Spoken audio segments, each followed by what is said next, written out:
अब हम करेंगे क्वेश्चन नंबर 6। फर्स्ट पार्ट आपका गिवन है x ब्रैकेट में x+3 +5, फिर आपका ब्रैकेट में है x+3। अब इसमें आपको करना क्या है इस क्वेश्चन में, ये देखिए, ये आपका फर्स्ट टर्म है, ये आपका लास्ट टर्म है। दोनों टर्म में से आपको ब्रैकेट देखिए कॉमन दिख रहे हैं, यानी ब्रैकेट में भी इस फर्स्ट टर्म में भी ब्रैकेट में x+3 है, लास्ट टर्म आप देखेंगे तो यहाँ भी ब्रैकेट में x+3 है, दोनों में x+3 है। इसको हम कॉमन लेते हैं, यानी x+3, यहाँ हमने इसको कॉमन ले लिया, यानी दोनों ब्रैकेट हैं, दोनों में से एक ब्रैकेट हमने कॉमन ले लिया।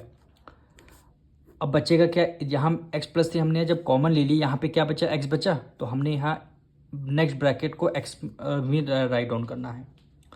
अब यहाँ पे इस लास्ट टर्म में आएंगे x+3, जब हमने कॉमन ले लिया, यहाँ पे क्या बचा, +5 बचा, तो यहाँ पे लेके जाएंगे +5।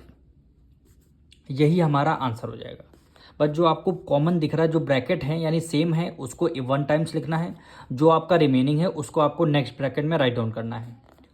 अब इसी तरह आप सेकंड पार्ट करेंगे, यानी 5x ब्रैकेट में x-4, ये आपका फर्स्ट टर्म हो गया, -7 है, फिर आपका ब्रैकेट में x-4 हो गया। अब देखिए ये फर्स्ट टर्म हुआ, ये आपका लास्ट टर्म हुआ, बीच में लगा है माइनस। अब देखिए दोनों टर्म में से देखिए ब्रैकेट आपके सेम है जी, बिल्कुल सेम, x-4 तो आपने क्या किया, सबसे पहले आपने ब्रैकेट को यहाँ पे राइट डाउन कर लिया, फिर आपका रिमेनिंग क्या है, x-4 आपने यहाँ पे राइट डाउन कर लिया, बचा क्या, यहाँ 5x बचा, तो आपने यहाँ लिख दिया 5x माइनस का, अभी x-4 आपने राइट डाउन कर लिया, तो आपका बचा -7, तो आपने -7 यहाँ पे लिख लिया। यही आपका आंसर हो जाएगा। अब इसका हम लास्ट पार्ट करेंगे हम लोग, यानी थर्ड पार्ट।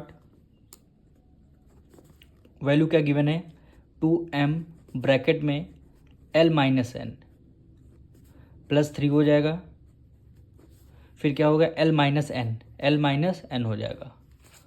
अब देखिए फर्स्ट टर्म और ये आपका लास्ट टर्म, दोनों टर्म में देखिए ब्रैकेट आपके कॉमन है, l-1 तो आप क्या करेंगे, l-n को आपने कॉमन ले लिया। जब l-n को आपने कॉमन ले लिया, यहाँ पे क्या बचा, 2m बचा, तो हमने यहाँ पे 2m लिख लिया। अब यहाँ पे l-1 जब आपने कॉमन ले लिया, +3 बचा, तो हमने +3 को यहाँ पे लिख लिया। यही हमारे आंसर हो जाएंगे।